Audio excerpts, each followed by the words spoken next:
बलांगीर जिल्लारू आसी एक लज्जाजनक खबर। ए घटना जेतिकी लज्जाजनक सेतिकी संवेदनशील और चिंताजनक। जड़े नाबालिका गण दुष्कर्म करिसेंती तांकर 6 जन सहपाठी आउ अभियुक्त माने समस्ते हेउछंती नाबालक। नमस्कार, न्यूज रूम को स्वागत करुछि मु अभिन्न आशुतोष। बलांगीर जिल्ला कंटाबंजी तुरेकेला अंचल एक लोमटांकुरा घटना सामना को आसी। जड़े ट्यूशन पढ़ुआ युवती को तांकर 6 जन सांग मिसी गण दुष्कर्म करिसेंती। डिसेम्बर मास 25 तारिख 2025 मसीहा संध्या समय एभली अघटन तुरेकेला अंचल घटी। संपृक्त युवती जनक ट्यूशन सारी फेरुवा बेले बाटरे अपेक्षा करथिले तांकर 6 जन सांग और यही 6 जन पुरुष बंधु संपृक्त युवती को एक निर्माणाधीन घर भीतर को नहीं सेठारे जड़े पर जड़े तांको सहित गण दुष्कर्म करथिले। केवल गण दुष्कर्म करिसेंती ताहा नुहे, मास्टर माइंड जनक गण दुष्कर्म समयर वीडियो मध्य रेकर्ड करथिला एवं किछि दिन तले से सर्वसाधारण रे गोटिए पर गोटिए वीडियो वायरल करिबारे लागिला। ए वायरल वीडियो से अंचल रे हटचमट सृष्टि करबा सह संपृक्त घर लोकंक पाखरे पहुंचिला। आउ युवती घर लोक भय थानार द्वारस्थ हेउनथिले। किंतु ठीक एतिकी बेले वीडियोटी जेतेबेले बलांगीर पुलिस नजर को आसिला सेतेबेले बलांगीर पुलिस घटना रे निज आडू हस्तक्षेप करिथिला।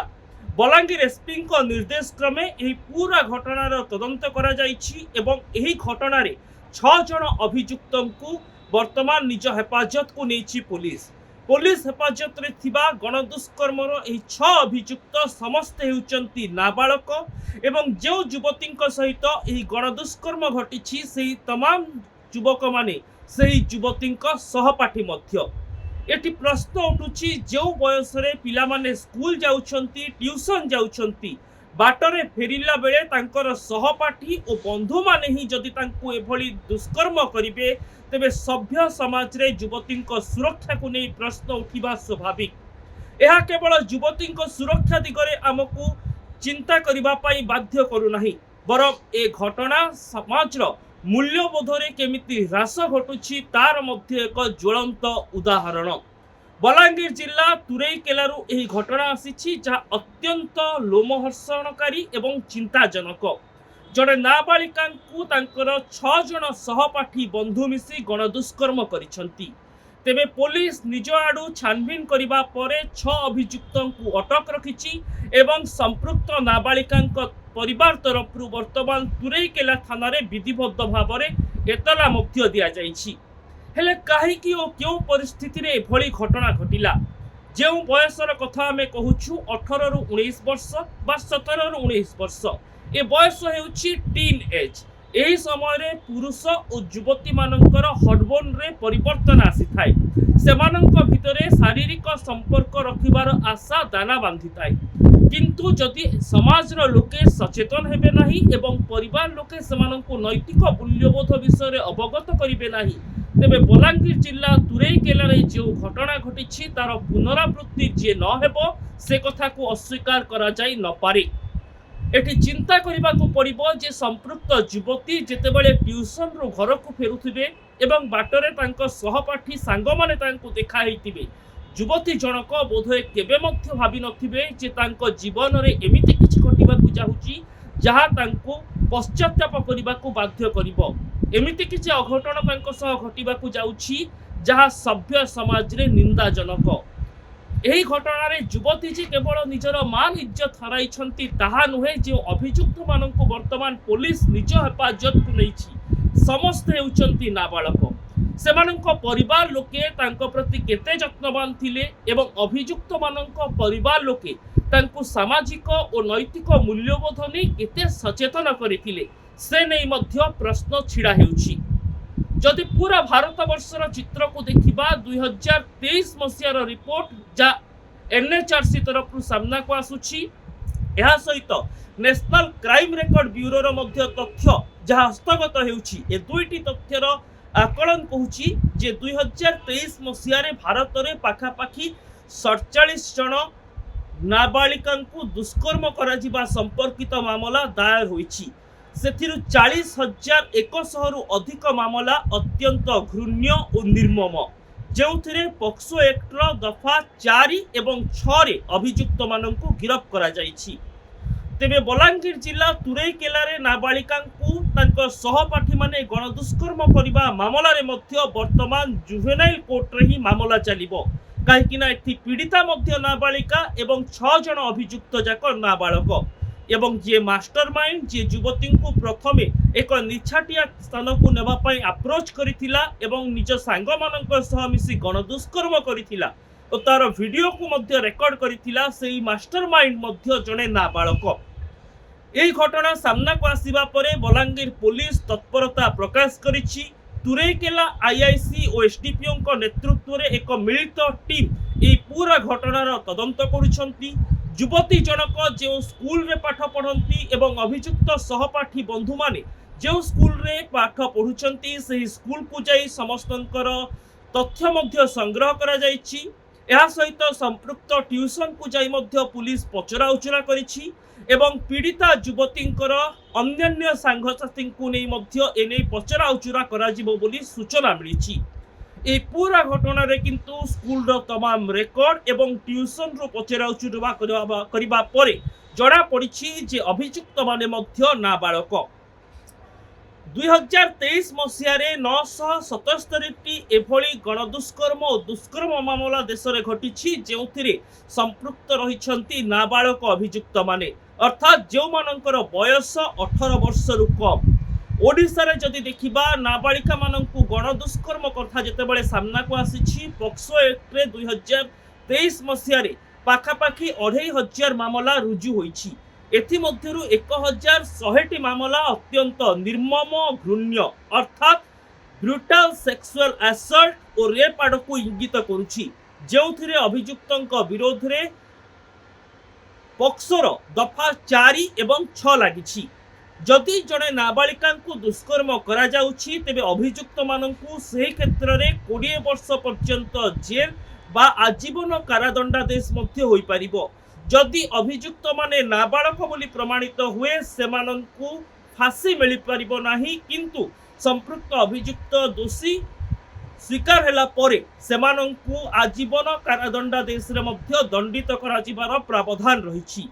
ଭାରତୀୟ ନ୍ୟାୟ ସଂହିତା ବା ବିଏନ୍ଏସ୍ର ଧାରା 63, 64, 65 ଓ 70 କ୍ଲଜ୍ 2ରେ ସ୍ପଷ୍ଟ ଭାବରେ କୁହାଯାଇଛି ଯେ ଯଦି ନାବାଳକମାନେ ମଧ୍ୟ ଜଣେ ନାବାଳିକା ଯୁବତୀଙ୍କୁ ଗଣଦୁଷ୍କର୍ମ କରୁଛନ୍ତି ବା ଦୁଷ୍କର୍ମ କରୁଛନ୍ତି ଅର୍ଥାତ୍ ଅଭିଯୁକ୍ତମାନେ ଯଦି ନାବାଳକ ସେମାନଙ୍କର ବୟସ ଆଧାରରେ କିନ୍ତୁ ସେମାନଙ୍କ ଭିତରେ ସେତିକି ମ୍ୟାଚୁରିଟି ରହିଛି ଓ ସେମାନଙ୍କର ବୟସ 18 ବର୍ଷରୁ କମ୍ ହେଲେ ମଧ୍ୟ 16ରୁ 18 ବର୍ଷ ଭିତରେ ବୋଲି ଜଣାପଡ଼ୁଛି ଏବଂ ତାଙ୍କର ମ୍ୟାଚୁରିଟି ଅଧିକ ରହିଛି ତାଙ୍କର ବୁଝିବାର କ୍ଷମତା ମଧ୍ୟ ଠିକ୍ ରହିଛି ତେବେ ସେମାନଙ୍କୁ ସାବାଳକ ବୋଲି ବିବେଚନା କରାଯିବ ଏବଂ ଏଡଲ୍ଟମାନଙ୍କୁ ଯେମିତି ପ୍ରୋସିଡିଂ କରାଯାଇଥାଏ ସମାନ ଢଙ୍ଗରେ ହିଁ କୋର୍ଟରେ ତାଙ୍କ ବିରୋଧରେ ମାମଲା ଚାଲିବ। ଅର୍ଥାତ୍ ବଲାଙ୍ଗୀର ତୁରେକେଲାରେ ଜଣେ ଯୁବତୀଙ୍କୁ ଗଣଦୁଷ୍କର୍ମ ମାମଲାରେ ଯେଉଁ 6 ନାବାଳକଙ୍କୁ ବର୍ତ୍ତମାନ ବଲାଙ୍ଗୀର ପୁଲିସ ନିଜ ହେଫାଜତକୁ ନେଉଛି ଏବଂ ସେମାନଙ୍କର ବୟସ 16ରୁ 18 ବର୍ଷ ଯଦି ହୋଇଥାଏ ଓ ତାଙ୍କର ମ୍ୟାଚୁରିଟି ଲେଭେଲ ଓ ବୁଝିବା ଶକ୍ତି ଯଦି ଭଲ ଥାଏ ସେହି କ୍ଷେତ୍ରରେ ତାଙ୍କୁ ଏଡଲ୍ଟ ବୋଲି ବିବେଚନା କରି ପୁଲିସ ତଦନ୍ତ କରିବ ଏବଂ କୋର୍ଟରେ ଯେଉଁ ପ୍ରୋସିଡିଂସ୍ ହେବ ତାହା ମଧ୍ୟ ଜଣେ ସାବାଳକକୁ ଯେମିତି ପ୍ରୋସିଡିଂସ୍ କରାଯାଏ ସେହି ଆଧାରରେ ହିଁ କରିବ। ତେଣୁ এই পুরা ঘটনার বর্তমান আইনগত দিগ তো আপনার জাঁলে যে সম্পৃক্ত অভিযুক্ত মানুষ বা নাবাড়ক মানুষ জুভেনিয়াল কোর্টরে রখা যাইপারে যদি সেমানଙ୍କର ম্যাচুরিটি ও অন্ডরস্ট্যান্ডিং ভালো থাকে তবে মামলাটি চাইল্ড কোর্ট বা চিলড্রেন্স কোর্টকু স্থানান্তরিত ହେବ এবং অভিযুক্ত মানুষ আজীবন কারাদণ্ডাদেশ মধ্য হইপারে। কিন্তু সেই মূল প্রশ্ন যে জনে পাঠ পড়ুয়া যুবতীଙ୍କୁ কাহিকি এই 6 নাবালিক গণদুষ্কর্ম কলে এবং তার রেকর্ডিং মধ্য কলে এবং কিছু দিন তলে এই ভিডিওକୁ যে মাস্টার মাইন্ড সে ভাইরাল করেছি। অভিযোগ ହେଉଛି যে মাস্টার মাইন্ড নাবালক পাখরে আহুরি অনেক ভিডিও রয়েছে এবং সে গোটিয়ে পরে গোটিয়ে ভিডিও ভাইরাল করিবারে লাগিଥିଲା। সেই ভিডিও সম্পর্কে বলাঙ্গীর পুলিশକୁ সূচনা মিলিবা পরে বলাঙ্গীর এসপিଙ୍କ ନିର୍ଦ୍ଦେଶରେ বলাঙ্গীর পুলিশ নিজ আড়ু প্রথমে কার্যানুষ্ঠান নেইছি। অবশ্য পুলিশর কার্যানুষ্ঠান পরে পীড়িতাଙ୍କ ପରିବାର ଲୋକ ବର୍ତ୍ତମାନ ଥାନାର ଦ୍ୱାରସ୍ଥ ହୋଇସାରିଛନ୍ତି। किंतु जो 6 जन नाबालकों कथा आसुची सेमाने मध्य टीनेजर्स मु कहूतिली जे जेतेबेले जड़े युवती गण दुष्कर्मर शिकार हेउचंती विशेष भाव में जड़े नाबालिका युवती जेतेबेले दुष्कर्म किंबा गण दुष्कर्मर शिकार हेउचंती सेतेबेले अभियुक्त माने साधारणतः तांको परिवार मध्य होइथांती किंबा तांकर चिन्हा परिचित होइथांती। नेशनल क्राइम रेकर्ड ब्यूरो ये हेउची तथ्य। एणु एभली घटना घटिबा परे लज्जारे बा समाजर भयरे पीड़ितांको परिवार अनेक समय रे पुलिस को एतला दियंती नाही बा आईन रो आश्रय नियंती नाही। बलांगीर दुरेकेला घटना रे मध्य समान दिग देखिबाकू मिलिछि। दुष्कर्मटी डिसेंबर मास 25 तारिख 2025 मसिया संध्या बेले होइथिला। भिडियोटी पाखापाखि 1 मास तळु भाइराल हेबा आरंभ कलानी किंतु जे पर्यंत पुलिस निज आड़ू सक्रिय होई पदक्षेप नहीं नथिला से पर्यंत संपृक्त पीड़ितांको परिवार मध्य पुलिस रो द्वारस्थ होई नथिले।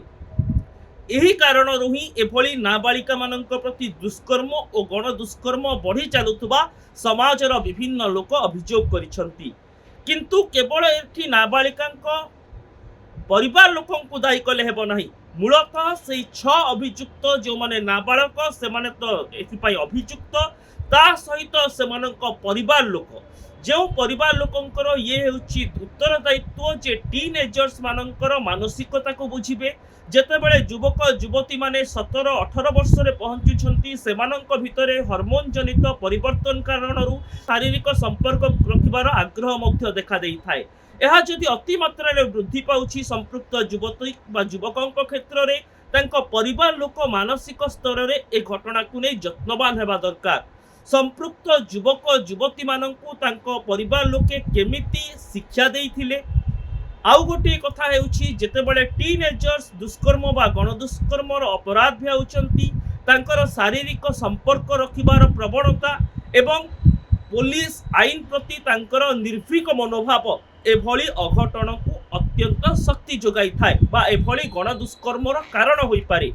एभली क्षेत्र में परिवार लोके टीनेजर्स को मानसिकता को बुझिबा दरकार। जदि टीनेज रे शारीरिक संपर्क रखिबा पाई युवक युवती भितर अधिक आग्रह प्रकाश पाउछि परिवार लोके एने सचेतन हेबा दरकार एवं जन्मरू ही पिला मानंकु महिला मानंक प्रति सम्मान झियो मानंक सुरक्षा संपर्क रे अवगत करिबा दरकार। जेतेबेले पिलाटी जन्म हेउछि ओ समाजर गोटिए परे गोटिए पीढ़ी को से अतिक्रम करुछि ठीक सेतिकी बेले परिवार लोकंकर ये दायित्व रहिबा दरकार। से युवक हुंतु बा युवती से छोट शिशु हुंतु वयस्क हुंतु जो माने भी हुंतु ना कहीं जे नारी मानंकु सम्मान देबा नारी मानंकु सुरक्षा देबा एवं समाज रे ओ परिवार भितरे जड़े पुरुष नारी मानंक प्रति किभली व्यवहार करिबो से नै यत्नवान करिबार आवश्यकता रहिछि एवं एहार अभाव परिलक्षित हेले बलांगीर तुरैकेला रे जो अभावनीय घटना घटिला तार पुनरावृत्ति होई पारे। पूरा देश रे नाबालिका दुष्कर्म और अभियुक्त नाबालक हेबार अनेक घटना सामना को आसुछि। एई घटना को केवल पुलिस आईनगत दृष्टि पदक्षेप नेले हेबो नाही। एही घटना रे समाजसेवी हुंतु बुद्धिजीवी हुंतु शिशु मंगल क्षेत्र में कार्य करुवा समाजर विभिन्न वर्गर लोके एवं सबुठारु अधिक परिवार सदस्य सचेतन हेबार आवश्यक रही। निजर पुओ मानंकु झियो मानंकु केमिति सम्मान दिया जाए एवं झियो मानंक प्रति जड़े पुरुषर आचरण उच्चारण केमिति हेबा दरकार से दिगरे यत्नवान करैबा उचित सचेतन करैबा उचित। नहले एभली घटना बारंबार समाज रे घटिबो जहाँ पूरा बलांगीर जिल्ला रे लज्जा सृष्टि करिछि पूरा राज्य रे हटचमट सृष्टि करुछि। जे जड़े नाबालिका युवती को तांकर सहपाठी 6 जन सांग गण दुष्कर्म करी वीडियो बनाउछंती और से वीडियो वायरल करुछंती। जो युवती जनक एभली गण दुष्कर्मर शिकार होइछंती तांको मानसिकता रे कोन घटुथबो भाबंतु। जो सहपाठी मानक सह से खेली थांती मजा मस्लिस करी थांती ट्यूशन रे प्रतिदिन जो मानक सह देखा होई थाए जेहु मानक उपरे परिवार लोकंक परे जदि अधिक कहार भरोसा रही थाए सांग साथी गुरुजनक प्रति से कैटेगोरी रे एही पुरुष बंधु माने मध्य आसुछंती। पुरुष बंधु बा बॉयफ्रेंड आड़क मु इंगित करू नाही किंतु युवती जनक जो ସାଙ୍ଗମାନଙ୍କ ଦ୍ୱାରା ଗଣଦୁଷ୍କର୍ମର ଶିକାର ହୋଇଛନ୍ତି ସେହି ସାଙ୍ଗମାନଙ୍କୁ ସମ୍ପୃକ୍ତ ଯୁବତୀ ନିଶ୍ଚିତ ଜାଣିଥିବେ ଏବଂ ଜାଣିଛନ୍ତି ମଧ୍ୟ। ଏବଂ ସେହି ସାଙ୍ଗମାନେ ଯେ ମଜା ମଜଲିସ୍ ବଦଳରେ ତାଙ୍କ ସହିତ ଏତେ ବଡ଼ କାଣ୍ଡ ଭିଆଇବେ ତାହା ତାଙ୍କ ସ୍ୱପ୍ନରେ ମଧ୍ୟ ଭାବିନଥିବେ। ଆଜି କିନ୍ତୁ ବଲାଙ୍ଗୀରରେ ଏଭଳି ଘଟଣା ଘଟିଛି। ଜଣେ ନାବାଳିକାଙ୍କୁ ତାଙ୍କର 6 ଜଣ ସହପାଠୀ ଗଣଦୁଷ୍କର୍ମ କରିଛନ୍ତି, ଯାହା ପୁରା ବଲାଙ୍ଗୀର ପାଇଁ ଗୋଟିଏ ଲଜ୍ଜା। ଏବଂ ଏ ପୁରା ଘଟଣା ରାଜ୍ୟ ସରକାରଙ୍କୁ ମଧ୍ୟ ଚିନ୍ତା କରିବାକୁ ବାଧ୍ୟ କରୁଛି, ପରିବାର ଲୋକଙ୍କୁ ଚିନ୍ତା କରିବାକୁ ବାଧ୍ୟ କରୁଛି, ସମାଜରେ ବଞ୍ଚୁଥିବା ପ୍ରତ୍ୟେକ ବର୍ଗର ଲୋକଙ୍କ ମାନସିକତାକୁ ପ୍ରଭାବିତ କରୁଛି ଯେ ଆଧୁନିକ ସମାଜରେ ପ୍ରକୃତରେ କ'ଣ ଆମର ମୂଲ୍ୟବୋଧର ହ୍ରାସ ଘଟିଛି କି? ଆମର ନୈତିକ ଓ ସାମାଜିକ ଦାୟିତ୍ୱ ଓ ଉତ୍ତରଦାୟିତ୍ୱ ଠାରୁ ଆମେ ଦୂରେଇ ଯାଉଛୁ କି? ଯେଉଁଥିପାଇଁ ଜଣେ ନାବାଳିକାଙ୍କୁ ତାଙ୍କର 6 ଜଣ ସହପାଠୀ ନାବାଳକ ଦୁଷ୍କର୍ମ କରୁଛନ୍ତି। ଏ ଘଟଣାରେ ଆଗାମୀ ସମୟରେ ଆଇନଗତ କାର୍ଯ୍ୟାନୁଷ୍ଠାନ କ'ଣ ଆଗକୁ ବଢ଼ୁଛି ତା ଉପରେ ତ ନଜର ରହିବ। କିନ୍ତୁ ଅନ୍ତତଃ ଏହି ରିପୋର୍ଟ ଦେଖିବା ପରେ ପ୍ରତ୍ୟେକ ଝିଅ ଓ ପୁଅମାନଙ୍କ ପରିବାର ଲୋକେ ନିଜ ନିଜର ନାବାଳକ ସନ୍ତାନ ସନ୍ତତିକୁ ନେଇ ଅଧିକ ଯତ୍ନବାନ ହେବେ ଆଶା କରୁଛି। ସେମାନଙ୍କୁ ନାରୀର ମର୍ଯ୍ୟାଦା ବିଷୟରେ ଅଧିକ ସଚେତନ କରାଇବେ।